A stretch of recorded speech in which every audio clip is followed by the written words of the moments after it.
Kevin Costner's charity evening could have passed quietly and intimately. A lawn, ocean breeze, first responders in event t-shirts, short speeches, donation baskets. A California format, without gilded pomp: arrive, help, say thank you, leave. But the moment Meghan and Harry appeared on the pathway, the chamber-like picture shifted toward a performance. And it wasn't their presence itself. Public figures are needed at fundraisers. It was the mismatch of genre. Everything around was about the cause and the people, while their image became about a demonstrative entrance. This is what jars with older viewers. Not the simple fact of attending, but the attempt to raise the stakes through styling. The midnight blue Carolina Herrera sundress with tortoiseshell buttons is elegant in itself, as are the discreet accessories. Yet when you walk across a lawn, everyone else in sneakers and loafers, on narrow stilettos, clutch in hand that belongs in a ballroom, the impression forms that you have come to a different kind of evening. And that is where irritation begins. The event is not about fashion, but it is turned into a runway. Older audiences register these substitutions instantly. The intonation of the arrival only heightened the contrast. Around them, volunteers laughing, casual conversations, imperfect lighting. The camera caught real textures, sliding name badges, a squealing microphone, someone adjusting a stand. Against this backdrop, extra theatricality shows up as foreign matter. Yes, public smiles are part of the craft. But when a smile is held too long and too brightly for the scale of the moment, the audience doesn't read warmth, it reads an effort to hold the center.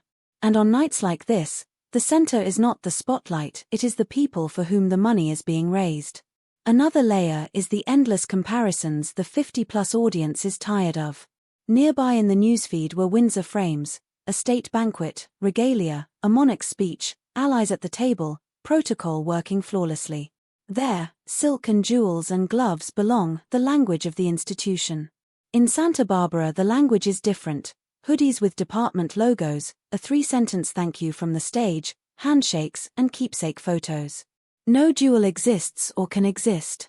And each time press copy tries to sell the California picture as a parallel response to crowned splendor, both stories lose. One because it is used as a backdrop, the other because it is pulled up to a level it was never meant for. The critique isn't about the cost of the dress or the brands, those are secondary. The issue is sense of measure. Take shoes. Any hostess knows stilettos sink into lawns, making steps awkward. A block heel or flat sole would save both the grass and the gate. It's a tiny point, but it's on such points that older audiences decide whether someone thought about the place or only about the picture. The same with accessories. A soft daytime clutch and suede paired with grass risk missing the tone. In a hall it would be seamless, outdoors it begins to ring false. There's also the visual race.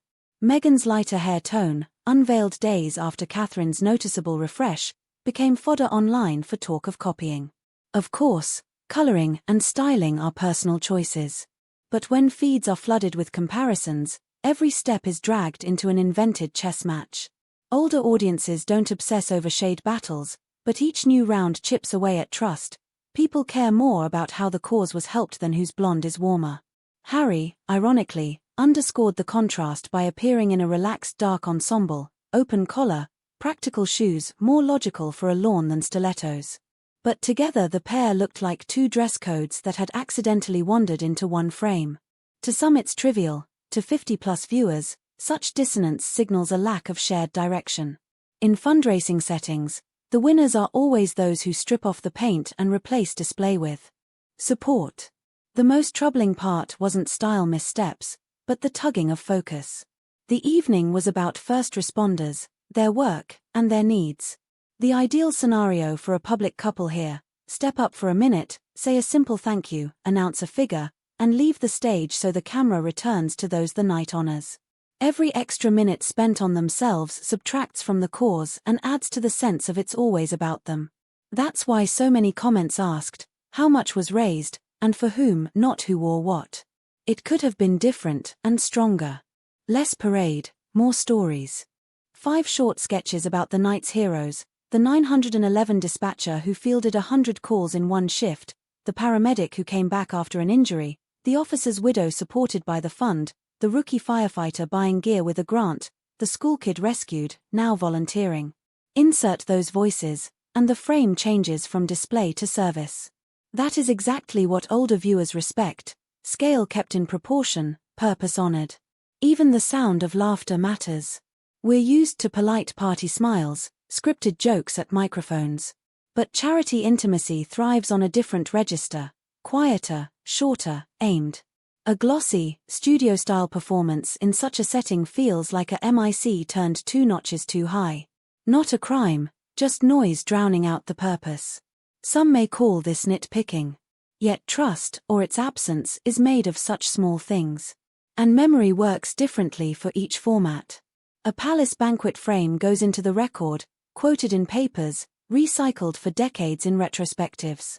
A lawn fundraiser frame lives only as long as the memory of what was raised and how it was used. It doesn't need a jewel to endure. It needs concreteness: this amount collected, this equipment bought, this delivery made. With that under a photo, 50+ viewers will gladly give both a like and a donation, without irritation, without comparing tiaras. Practical rules could have aligned everything. First, clothing minimums. For lawns, block heels or flats, fabrics that don't catch grass, matte colors that don't outshine uniforms. Second, timing. Stage time under 3 minutes, with specifics. Tonight we're raising for, each donation means, here's the QR code. Third, after-stage photo, not a portrait of us two but we with those we came to support, captioned with results: we funded, purchased, covered this request. Fourth, no competitions in the text.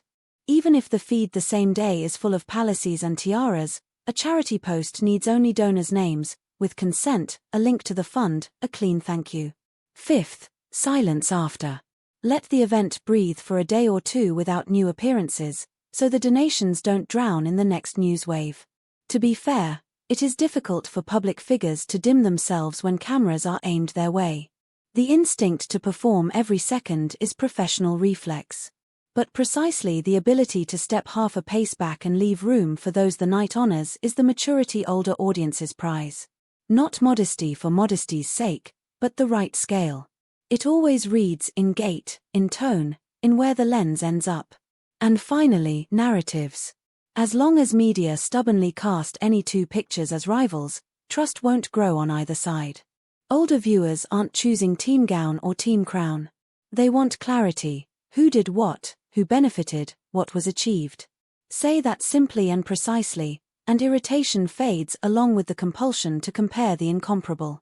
Then a charity lawn looks dignified, a palace hall doesn't feel alien, and each format shines in its own right.